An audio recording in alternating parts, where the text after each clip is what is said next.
My name is Clara Bennett, 27 years old, once the pride of a quiet little town in Idaho, until the day I came home after graduating from Harvard. That night, during our first family dinner after 6 years apart, I planned to share my good news, the new job offer, the engagement, the life I was finally building. But the moment I stepped through the door, and they saw my stomach, everything collapsed. My father slammed his hand on the table and shouted, "You are a disgrace to the Bennett name." My mother didn't yell, she just said coldly, "You chose failure, so live with it." I left that house with a single suitcase and my law degree in hand, never imagining that just a week later, they'd be on their knees, begging for forgiveness once they found out who the father of the baby really was. Have you ever been rejected by your own family just because you refused to live by their rules? Tell me your story and where you're watching this from in the comments below. Thank you, truly. I grew up in Boise, Idaho, a small town quiet enough to hear the church bells echo every Sunday morning, and small enough that rumors traveled faster than the wind. My family wasn't poor, but we weren't rich either. Still, my father behaved as if we were the center of the universe. He was the HR manager at Kingston & Co., a major construction firm in the region, and my mother worked as an accountant at the local high school. To them, reputation wasn't just important, it was sacred. Every dinner was a roll call of social status, who just got promoted, who divorced, who was kicked out of the church, and most of all how the Bennetts looked in other people's eyes. I learned their silent language early. The subtle glance when I laughed too loud at a church picnic. The long inhale when I wore jeans instead of a skirt. Each gesture was a quiet warning. Appearance matters more than emotion. I had an older brother, Evan, 4 years my senior, and the pride of our entire family line. He became a neurosurgeon, landing on the front page of the Boise Chronicle at just 28. Whenever my father introduced him, he did so with the triumphant tone of a man who believed he had held the scalpel in the operating room. And me? I was just the smart daughter worth bragging about. Every certificate I brought home was framed and hung neatly along the hallway, not because they cherished it, but because it was a proof to the neighbors that we raised our children well. During those years, I learned to wear a smile like a mask, to stay quiet, to keep the peace, and to never ever disappoint anyone, even if it meant watching myself fall apart inside. My father had a habit of comparing.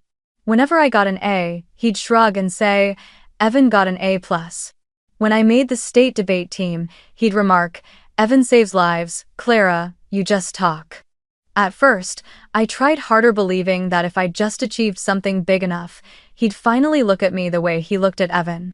But I came to realize that the bar didn't exist.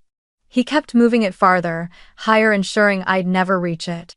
And my mother, the gentle, smiling woman everyone in town adored, was the one who taught me the terror of shame. She never raised her voice. Her words were soft, steady, and sharp as a blade. "You've embarrassed the family, Clara." A sentence so light, yet heavy enough to keep me awake for nights. My childhood was a marathon for approval. While other kids in the neighborhood were praised for singing or drawing, I was taught that a person's worth depended on what could be proudly announced at Christmas dinner. I can't even recall the last time my parents hugged me. Maybe it was the day I got into Harvard, but even then, it wasn't affection. It was victory. Their victory. In that moment, I understood that their love always came with fine print. I had to earn it to deserve it. Boise taught me one thing: the fear of being talked about can make people cruel. I once watched my mother turn down an invitation from a newly divorced neighbor because, as she whispered, "People will say I'm associating with failure." I'd seen my father humiliate a young secretary in front of the entire office, just to prove he was in control. And I understood then, if I ever made a mistake, they'd do the same to me. They would always choose appearances over their own child. I just never thought it would happen so soon. Harvard was unlike anywhere I had ever known. Cambridge in autumn looked like a living painting, crimson leaves drifting down onto brick sidewalks, the air crisp with the scent of roasted coffee spilling from narrow cafes. Every morning, I walked beneath the red brick gate engraved with Veritas, carrying a fragile mix of pride and fear. I had escaped Boise, escaped that suffocating circle of performative virtue, and arrived in a place where people spoke of ideas, law, ethics, and justice. But inside me, something still ached, the relentless need to prove I was worthy. I joined every project, volunteered for extra work, and became a teaching assistant for the Corporate Law Reform Program, a research initiative on legal accountability in corporations. That's where I met the man who changed everything. Miles Kingston. He walked into our first seminar looking as if he'd stepped out of a magazine ad, immaculate suit, calm confidence, but his eyes were different. There was no trace of arrogance, none of that entitlement that usually came with wealth. When the professor introduced him as the program's sponsoring advisor, a few students whispered, "Kingston, as in Kingston and Co.?" My heart stopped for a second. That was the Kingston, the construction company where my father worked. I remember lowering my gaze slightly, praying he wouldn't recognize the name Bennett. But Miles was different. After class, he walked over to me and said, "Miss Bennett, right? Your analysis on corporate ethics was brilliant." I looked up, startled. No one had ever noticed me like that before, not for my ideas, not for my voice. He spoke gently, with that habit of tilting his head slightly when he listened, and he never interrupted. For the first time, I met a man who made me feel heard, not judged. Over the following months, we worked together on a labor rights project. I saw him leave boardroom meetings filled with executives to sit down with construction workers and talk about fair wages. I saw him debate professors calmly, never once using the Kingston name as a shield. When I asked him why, he smiled. "A last name is just inheritance. I'm trying to build value of my own." Maybe that was what struck something deep inside me, that same hunger to escape the shadow of family expectations. What we had didn't happen with a declaration or a confession. It grew quietly through late nights in the library until the lights went out, phone calls that stretched past 3 a.m., and those fleeting glances across crowded hallways.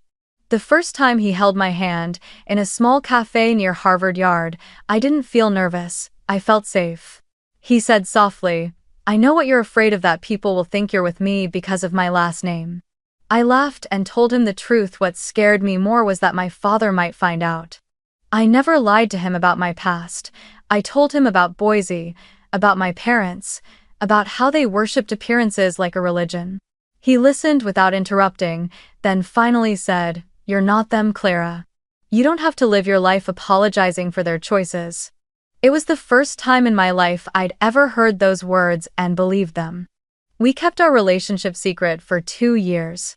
At Harvard, everyone knew Miles Kingston as brilliant and compassionate, but at home, I only said I had a good classmate I worked with on projects. I was terrified my father might try to exploit the connection or, worse, turn my love into another trophy for the Bennett family's display shelf.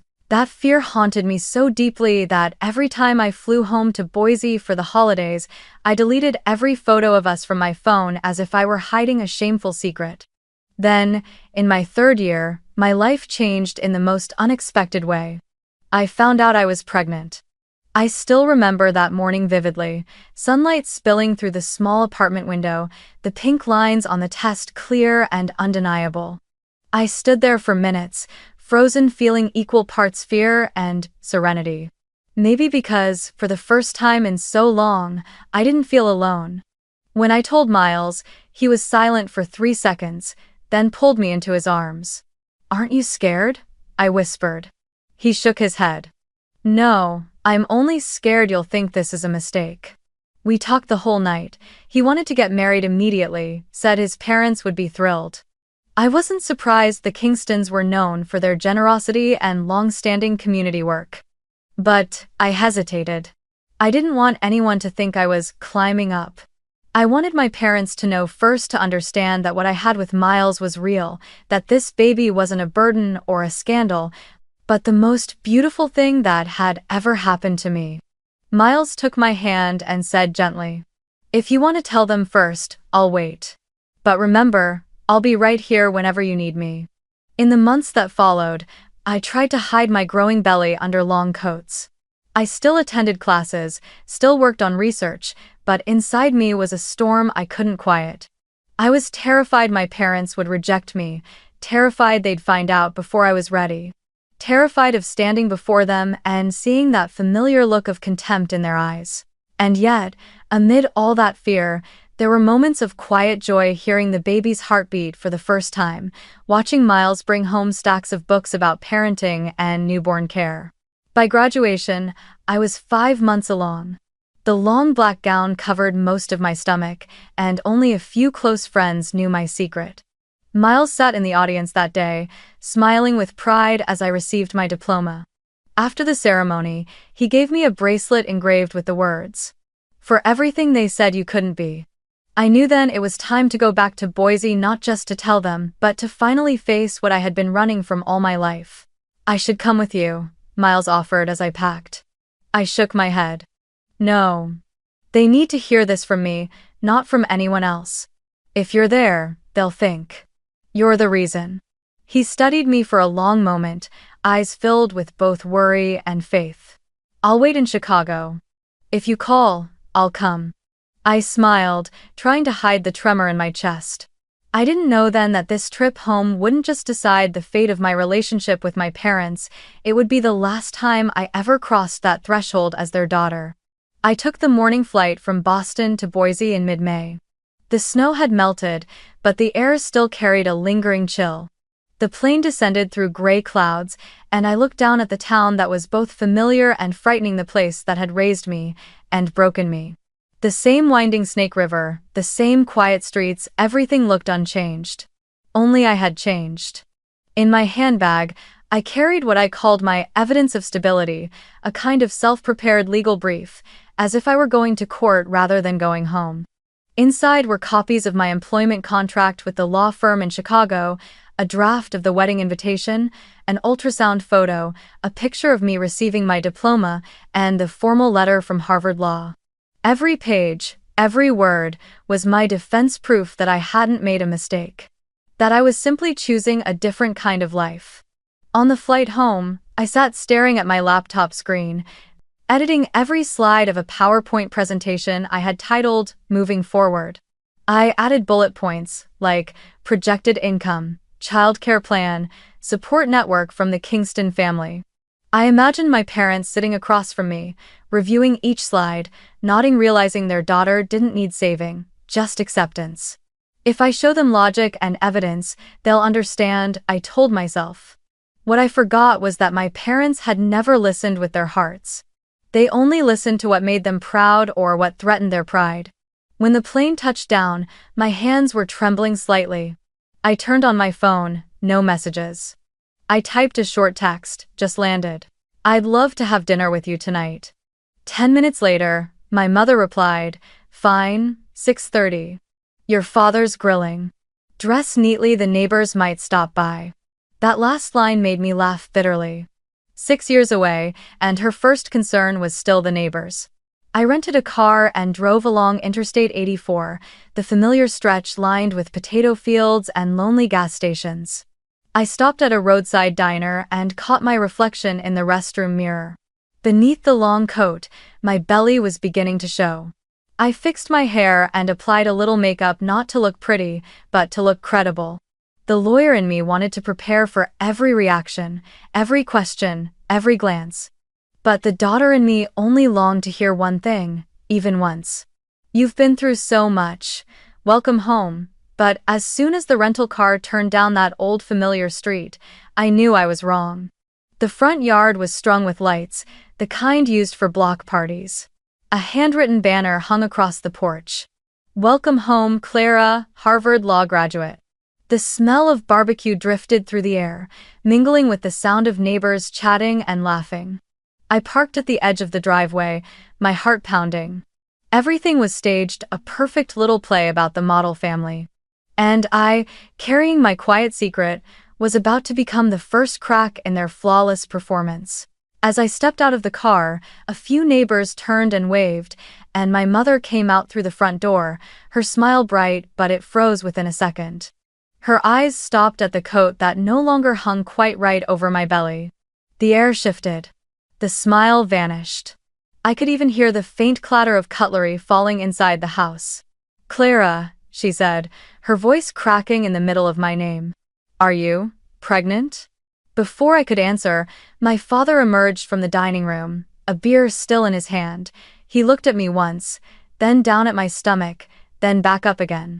His face went through 3 shades pale, flushed, then dark purple before something in him snapped. She's pregnant, he declared flatly, as if delivering a sentence. Then his hand came down on the table with a crash, the glass shattering in his grip. You've disgraced the Bennett name. His voice was so loud that the neighbor's child nearby started crying. People tried to pretend they hadn't heard, but I saw them faces half hidden behind fences, eyes wide with curiosity. My mother rushed over, grabbing his arm. Douglas, not in front of everyone, she hissed. But she couldn't hide the fury or the shame twisting her face. She turned toward me, voice sharp enough to cut through bone. You made your choice.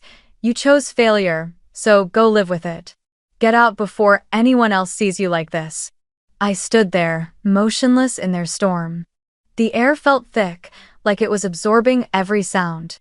I could feel my pulse pounding in my ears, my heart slamming against my ribs. And yet, somehow, my voice came out calm, almost gentle. Dad, Mom, I'm not a failure. I just chose love over fear. Maybe they didn't hear me, or maybe they refused to. My mother had already turned her back. My father pointed toward the door, his voice a growl. Get out of my house. I looked around the familiar room, the family photos, the framed certificates that once hung with pride along the walls, now reduced to relics of a story they no longer wanted to tell. My eyes stopped on a picture from my high school graduation, my father standing beside me, his hand on my shoulder, smiling wide. Back then, I thought that smile was for me. Now I knew it was for the medal he could brag about. I walked slowly toward the dining table, where smoke from the barbecue still drifted upward. I don't need a party, I said quietly, meeting their eyes. I don't need to be celebrated. I just wanted to tell you that I'm okay. I have a job. I have someone who loves me. And soon, I'll have a child of my own. My father let out a sharp, mocking laugh, a sound so dry it almost echoed. Someone who loves you? What kind of man gets a woman pregnant before marriage? You went to Harvard for this? To make a fool of yourself? I bit my lip, trying to steady my voice. He's a good man. I just wanted to tell you everything. I don't want to hear it, he roared, his hand trembling around the beer glass he still held. You've dragged my name through the dirt. From this day on, I don't have a daughter named Clara. Get out! My mother stayed silent, tears pooling in her eyes, though she turned away. Her voice trembled. Douglas, please, stop. Then she looked back at me, fear and anger flickering in her gaze. Clara, please, just go. Don't make your father any angrier. I stared at them, feeling something inside me fracture beyond repair. It was like dying a second time, not in body, but in belonging. All the words I had prepared, all the evidence of stability I had carefully packed in that folder, suddenly felt absurd. I had thought logic could save me. But in this house, logic had no place, only pride, and the fear of gossip. I bent down to pick up my suitcase, carefully placing my Harvard diploma on top. Dad, Mom, I said, my voice low but steady. I'm leaving. But I hope that one day, when you look back, you'll realize this: the honor you're protecting tonight can't keep you warm like the love you're throwing away. No one answered. My father turned his back, opened the fridge, and grabbed another beer. My mother stood still, tears dripping silently onto the floor, but she didn't move toward me. I opened the door and stepped outside. The sunset had painted the yard a deep shade of red. The decorative lights still twinkled, their soft gold reflections flickering through my hair. Behind me, the door slammed shut, a final punctuation mark to a chapter of my life. I pulled my suitcase along the gravel path, the wheels scraping against the stones in the heavy silence. Neighbors avoided my eyes, pretending to chat about nothing as I passed. I knew they'd retell this story tomorrow morning, each one adding their own flavor, their own judgment. But I didn't care anymore. At the end of the street, I turned back one last time. Through the window, I could see my father sitting at the table, his head in his hand, and my mother with her face buried in silence. That house had once been my dream of belonging. Now, it was only a shell, bright, polished, but empty inside. I took a deep breath, tightened my grip on the suitcase handle, and kept walking. In my head, Miles's words echoed softly. Sometimes, the right path isn't the easy one. Ah. I didn't know where I was going that night. But I knew one thing for sure: I would never return as someone begging to be let in again. Rain began to fall as I left the city limits of Boise. It wasn't heavy, just a slow, cold drizzle, as if the sky was grieving for me. I drove for 2 hours without turning on the radio, without speaking, just listening to the rhythmic swish of the wipers beating against the windshield, a lonely metronome to my solitude. Near the Oregon border, the fuel light turned red. I pulled into a small gas station in the middle of nowhere, surrounded by dark fields, lit only by a flickering neon sign and the steady patter of rain on the tin roof. I turned off the engine and sat there, motionless, my hands still gripping the steering wheel. No home. Nowhere to go. And on the back seat, my Harvard diploma lay under the dim light, looking less like an achievement and more like a cruel joke. I took out my phone. On the screen, Miles Kingston's name glowed like a lifeline cutting through the dark, rainy night. I hesitated for a few seconds before pressing call. His voice came through on the first ring, deep, steady, but edged with worry. "Where are you, Clara?"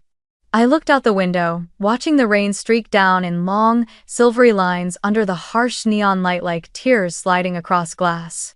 "Somewhere between disappointment and Idaho," I said softly, half a joke, half a confession. I heard him inhale sharply on the other end, then silence. Finally, his voice returned, low and certain. "Don't move, I'm coming to get you." I let out a weary laugh. "Miles, you don't have to. It's a long drive. I just need to rest for a bit." But, he interrupted, firm and unwavering. "I didn't ask if you needed me. I'm already on my way." Time seemed to stretch after that. I sat in the car, watching the dashboard clock tick forward minute by minute.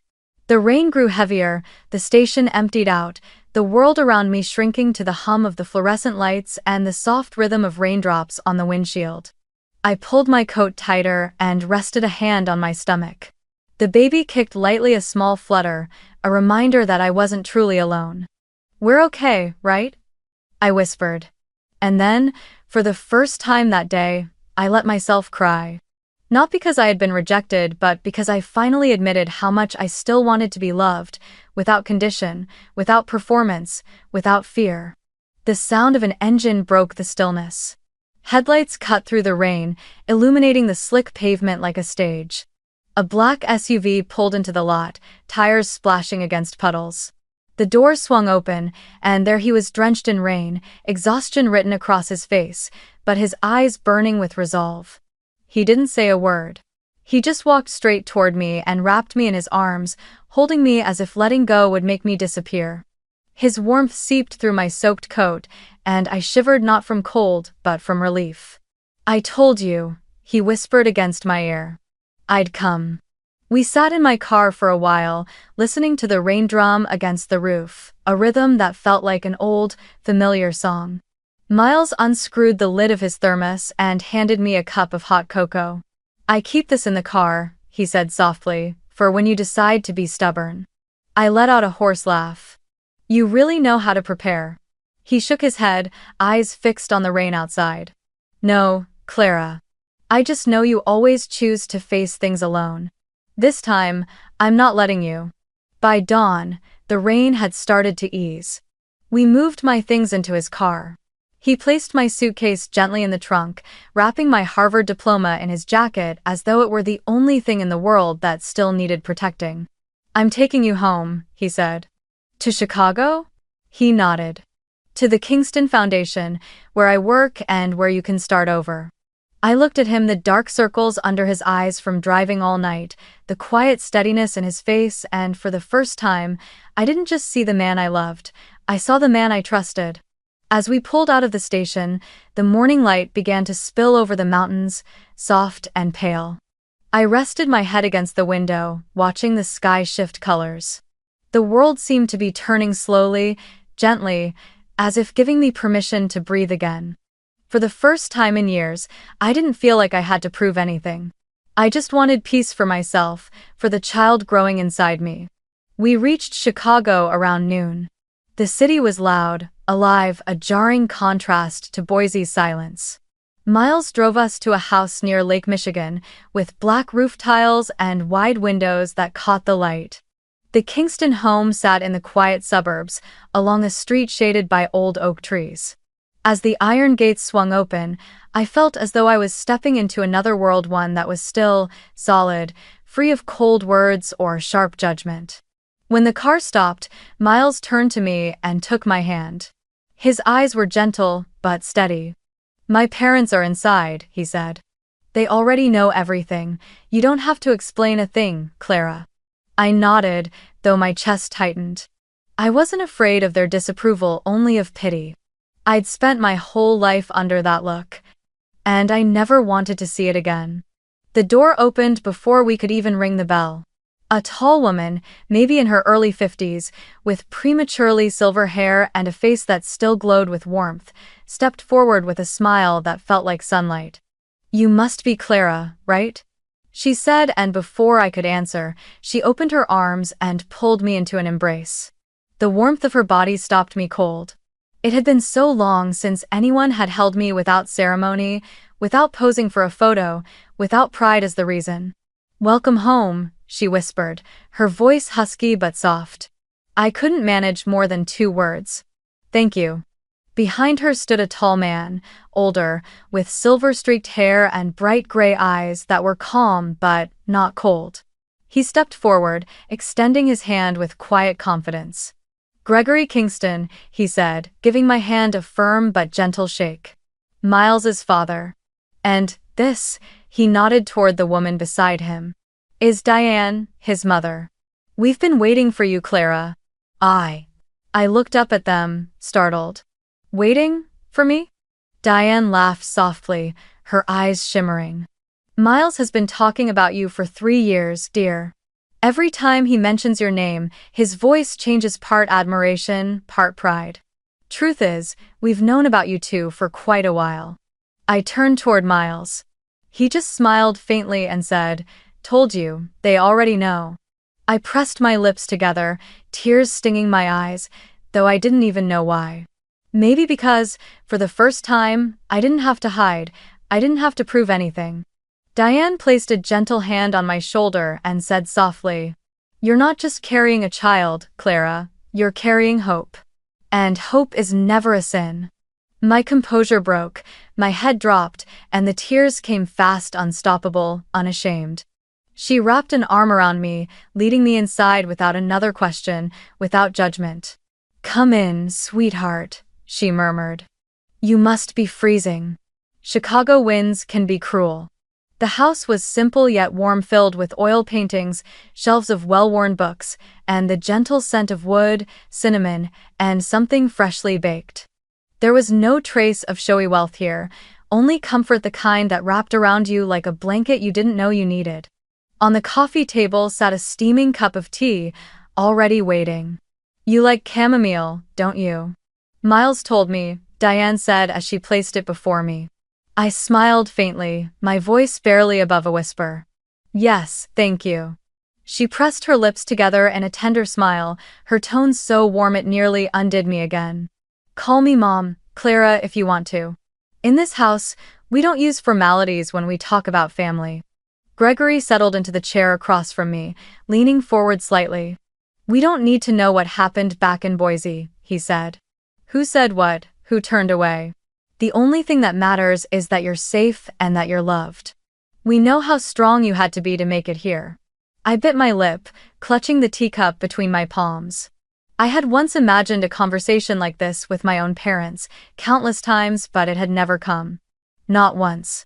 And now, a man who had been a stranger only hours ago was speaking to me in the calm, compassionate tone I'd spent a lifetime yearning to hear. That afternoon, Diane took me for a walk through the garden behind the house. The smell of wet grass and damp soil after the rain carried a peace I hadn't felt in years. She told me stories about when she was pregnant with Miles, her fears, her joys, her mistakes. "I used to think I had to be perfect to be a good mother," she said quietly. "But I learned something: love doesn't need proof. It only needs to be given." How? Her words hung in the air, soft but weighty like a melody I'd known all along, yet had never dared to sing. That evening, we all had dinner together. There were no questions about my parents, no sidelong glances about the pregnancy before marriage. Only simple, human ones. "Would you like some more? Are you feeling tired? Which room would you like to stay in?" Those small, ordinary things moved me more than any grand words ever could. When I went up to my room, I found a vase of lavender on the desk, the flower I'd once told Miles I loved most, and a small card beside it that read, "Welcome home." I sat down on the edge of the bed, the warm yellow light falling softly over my slightly rounded back. In the mirror, I saw a woman I barely recognized, still me, but not the version who carried herself like a performance. This woman didn't need to prove her worth anymore. I placed a hand on my belly and whispered, "We found home, didn't we?" That night, for the first time in years, I slept without fear, without worrying that a phone call might wake me to ask, "Have you embarrassed us again?" Here, I didn't have to prove anything.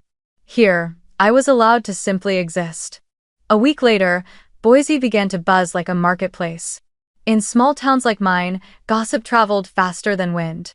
Word spread that the daughter of Douglas Bennett, the strict, respectable manager of Kingston & Co., had been disowned by her parents but was now living in the mansion of the company's owner. The story rolled from the cafe at the corner, to the cathedral steps, to the Saturday farmers market. With each retelling, it grew new, sharper edges. Some said I was a kept mistress. Others whispered that I had trapped the Kingston heir. The Bennett name, once spoken with pride, became the town's favorite scandal. And for my father, Douglas Bennett, whose reputation mattered more to him than even his dignity, those whispers were a fatal wound. I found out the next morning when Diane walked into my room, holding a printed copy of a local newspaper she'd found online. On the front page was a grainy article loaded with insinuations. An internal source reports that the daughter of a longtime Kingston & Co. manager is currently residing at the company chairman's home, stirring public curiosity. I read it in silence. Diane watched me carefully, her voice soft but steady.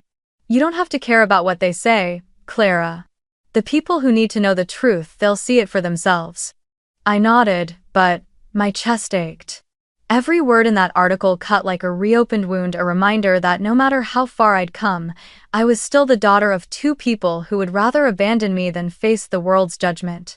Back in Idaho, the storm was only beginning.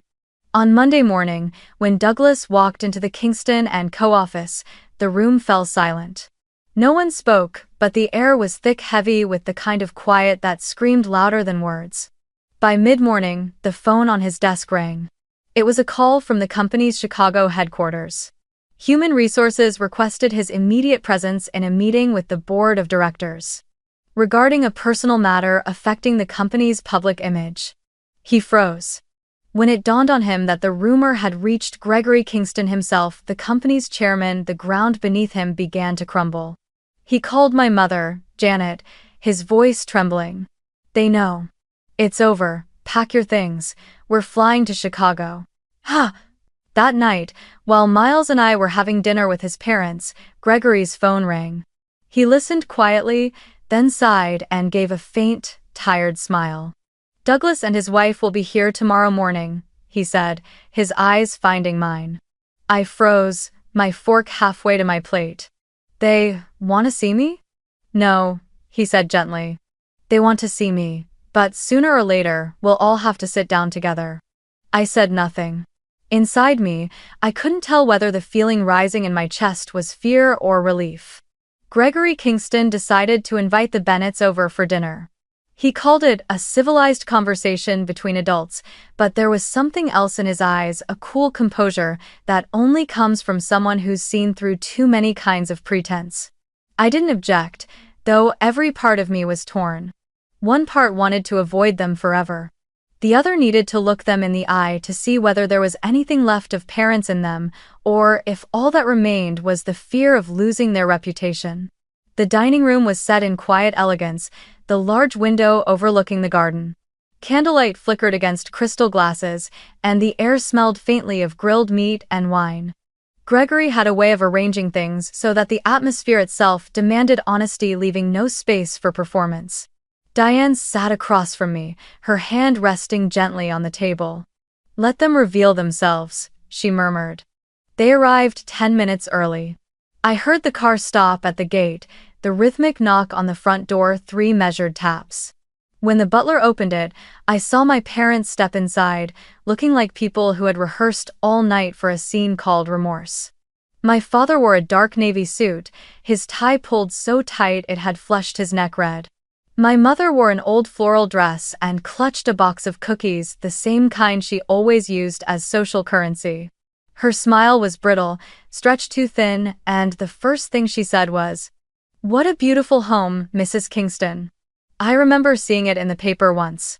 Diane smiled politely, replying with quiet precision, "Thank you, but tonight, we don't need to talk about architecture." We took our seats. The silence that followed was delicate, like a thread stretched between us, waiting for the wrong word to snap it. Gregory was the first to speak.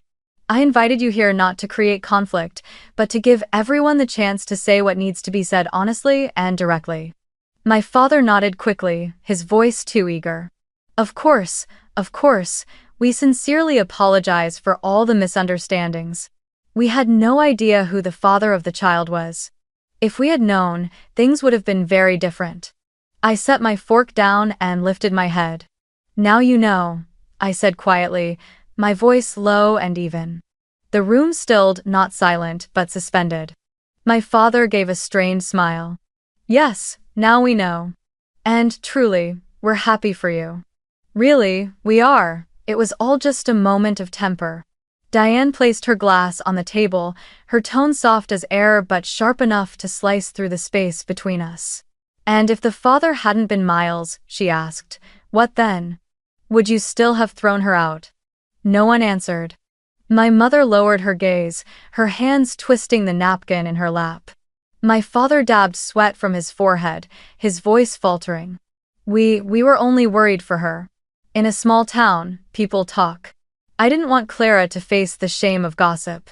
Gregory leaned forward, resting an arm on the table, his eyes cold but steady.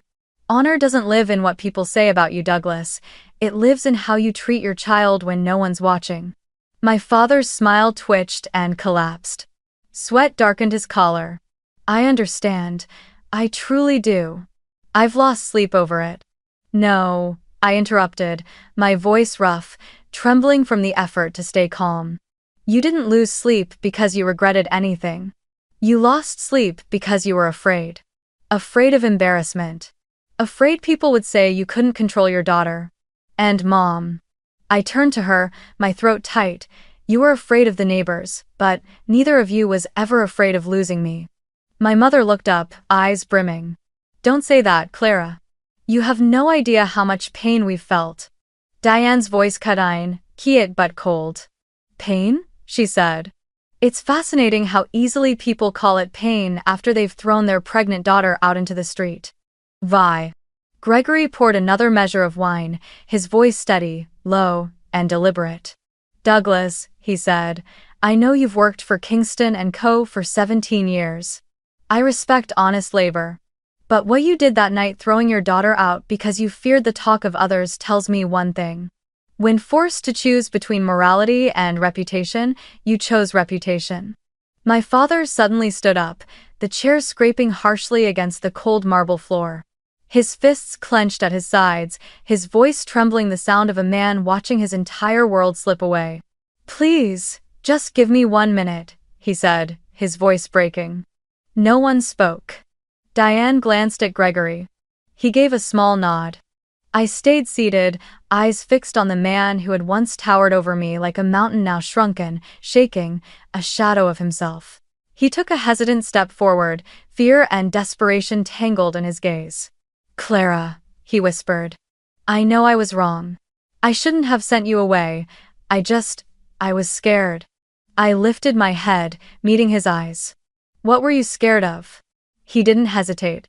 I was afraid of what people would say, afraid they'd think I failed as a father. Afraid that everything I worked for, my entire reputation, would crumble over one mistake. I pressed my lips together, tears stinging my eyes, but my voice stayed calm, painfully calm. No, I said quietly. You weren't afraid of what they'd say. You were afraid of losing face, of cracking the image you built by sacrificing everyone around you. You were never afraid of losing me, were you? My father froze, color draining from his face, his shoulders trembling. Behind him, I heard my mother's stifled sob, then the sudden sound of fabric brushing the floor. She had fallen to her knees, clutching the hem of my dress. Clara, please, she cried. Forgive me. I was just so scared people would laugh at us. I didn't mean to, Her voice broke. I looked down at the woman who had brought me into the world, who once taught me to stand tall before anyone, now kneeling, small and shattered. A part of me wanted to reach out, to pull her up. But my hands wouldn't move. Mom, I said slowly. I understand your fear, but there's one thing you never understood about mine. He took a shaky breath. I was afraid of being alone. 100 times more than you were afraid of shame. And you, both of you, made sure I learned what loneliness really feels like. My mother broke into sobs, her head bowed low. My father tried to help her up, but Diane gently placed a hand on his shoulder and said softly, "Let her finish." I drew in a deep breath and turned toward them. "I'm not cutting you off," I said, each word deliberate and steady. "But I need peace. I want my child to grow up knowing that love is not conditional, that family is not a place that makes you feel ashamed just for existing. I will not let this baby grow up having to ask permission to be loved the way I once did." Gregory stood beside me, his expression heavy but fair. Folding his arms, he spoke in a low, measured tone. "Douglas, I'll keep your position at Kingston and Co. Not out of pity, but because I believe people can learn something after they lose their pride. Die." He stepped closer until he was standing right in front of my father, his gaze sharp and unwavering. "But hear me clearly. If you ever use this connection with Miles, with Clara, with my family to seek advantage or manipulate the company's name, your desk will be empty by tomorrow morning. Do I make myself clear?" My father nodded again and again, sweat beading across his forehead. "Yes, I understand.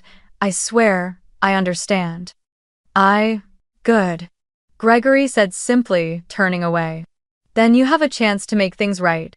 But that doesn't mean you get to forget what you did wrong." My mother looked up, eyes red and swollen. "Clara, you're not coming back to Idaho, are you?" I met her gaze, my voice soft but unwavering. "No, Mom, home is where I feel safe. And there, I only ever felt afraid. If you and Dad truly want to see your grandchild one day, I won't stop you. But don't come out of shame or guilt." I paused, letting the words land. "Come because you want to love them." The room fell into silence. Only the ticking of the clock and the soft patter of rain on the roof broke the stillness. My mother lowered her head, tears slipping quietly onto the carpet. My father took her hand and spoke in a voice so small it almost sounded like confession. "We'll try to learn how to be parents again." I looked at them for a long time before nodding once. I didn't know if I believed them. But for the first time, they weren't talking about neighbors, reputation, or the Bennetts. They were talking about themselves. Gregory ended the evening with a single sentence. "We're done here." He motioned to the butler. Chairs shifted softly, glasses clinked as they were gathered, quiet sounds that somehow felt heavy. Douglas and Janet rose from their seats, murmured polite thanks, and walked slowly toward the door. As they passed me, my father stopped, his voice raw. "Clara, whether you believe it or not, I'm proud of you." I met his eyes, no anger left, only exhaustion. "You don't need to be proud," I said quietly. "Just learn to be kind." The door closed behind them with a muted thud, sealing the night in stillness. I sank into my chair, the tension draining from my body. It felt as if a mountain I'd carried for years had finally rolled off my shoulders. Diane came over and rested a gentle hand on my shoulder. "You did well, Clara. Forgiveness doesn't mean forgetting, it means you've stopped letting them control your pain." I nodded, my throat burning, eyes wet. Miles sat beside me, took my hand firmly in his, and said only one sentence, quiet, certain. "We're okay now." Outside, rain fell in a steady rhythm across the yard. Through the window, I watched their car lights disappear down the oak-lined road. The tire tracks they left were already fading under the rain as if they had never been here at all. Inside me rose a feeling I couldn't name, not joy, not sorrow, but a deep, clean stillness. Maybe that's what freedom feels like. That dinner ended without goodbyes, without hugs, without tears of reconciliation. Only silence, a silence heavier than grief, yet necessary to close a chapter. And I knew, in that moment, I was no longer the daughter of fear and expectation. I had become myself, a woman ready to begin again, not by proving her worth, but simply by living. 3 months later, the bar exam results were released. I had passed. Not just passed, I was in the top 10% of the entire state. When the email came through, I didn't scream, didn't jump around like my classmates. I just sat there, motionless, as tears slipped down onto the keyboard. Not tears of happiness, but of quiet release, because I knew, finally, I had walked through the storm without needing anyone's permission to survive. Miles came into the room holding a cup of coffee. He stopped when he saw my tears. "Good news or bad?" he asked. I laughed softly through them. "Good, I did it." He said nothing, just leaned down and kissed my forehead. "I never doubted you, Clara." I began working for a nonprofit organization that defended the rights of women discriminated against for being pregnant women who had faced the same kind of rejection I once did. There were days I would sit for hours listening to their stories. A secretary fired after her boss discovered her pregnancy. A college student disowned by her family for bringing shame to the name. Each time I finished writing a petition on their behalf, I felt something in me grow lighter, as if, by helping them find justice, I was quietly healing myself too. Our wedding took place that fall, in the garden behind the Kingston home. No extravagant gown, no grand guest list, just a handful of people we loved, and lavender blooming softly under the golden sunlight. Diane arranged every bouquet herself, and Gregory officiated the ceremony. When he took my hand and placed it into Miles's, his voice was deep and warm as he said, "Marriage isn't the union of two families, it's the commitment of two souls who are grateful to walk the same path." After the ceremony, Diane pulled me into her arms and whispered, "Family isn't where you're born, it's where you're accepted." I'd heard many beautiful words in my life, but none had ever healed me as deeply as those. A few weeks after the wedding, an unexpected letter arrived from Idaho. The handwriting, slanted and careful, was unmistakably Evan's, my brother's. "Clara, I heard people say you're working in Chicago helping women who've faced discrimination. I don't really know what to say. But you've done what I never had the courage to do, to live honestly, even when it costs you everything. I'm proud of you." I read it over and over, each line like a quiet, steady breath. I smiled through tears, realizing that the bitterness in my heart had finally dissolved. What remained was peace, the kind that comes when you understand that no one can take away your dignity unless you let them. That evening, I sat on the porch of the Kingston home, watching the city lights ripple across the lake. Miles sat beside me, his hand resting gently over mine as it cradled my growing belly. "Who do you think the baby will take after?" he asked. I smiled. "I hope they have your courage, and a heart soft enough to forgive." He squeezed my hand and murmured, "If they're anything like you, that's enough." And in that moment, I knew the wounds had begun to heal. Not because time had passed, but because I had finally found people who loved me the right way. A year later, our small apartment in Chicago was flooded with morning light. I sat by the window holding our son, Noah, watching the trees in the park below turn gold with autumn. From the kitchen came the sound of Miles's laughter, mingling with the smell of coffee and fresh pastries. Life wasn't perfect, but it was full, in ways I had never dared to dream. I still worked at the nonprofit for women's rights, and on weekends, I taught a course at the University of Chicago called Ethics of Compassion. Every time I walked into that classroom and saw those bright, curious faces so much like my own years ago, I felt a quiet sense of purpose. I taught them about law, about justice, and about the one truth no textbook ever explains. Sometimes, compassion is the most powerful act of law there is. Den. When Noah turned 6 months old, I was invited to speak on a talk show about women and social prejudice. The host looked at me and asked, "You were once rejected by your own family. How did you overcome that?" I smiled, met the camera's gaze, and said slowly but firmly, "When I was thrown out of my home, I thought I'd lost everything. But in truth, I only lost the people who didn't deserve to keep me." The studio fell silent. Then, a few people in the audience rose to their feet and began to applaud. In that moment, I no longer saw myself as the girl who had been broken, but as the woman who had turned her pain into power. That night, the program aired across the state. In Idaho, Evan sent me a text. "Sis, Mom watched it," she cried. I replied, "Tell her not to cry, tell her daughter is okay." That weekend, the Kingston family gathered for dinner. Gregory held Noah in his arms, the baby gripping his finger and laughing in pure delight. Diane set the table with quiet joy, while Miles stood beside her, occasionally leaning down to kiss our son's cheek. I sat back, watching them, warmth flooding through me like sunlight slipping through the white curtains.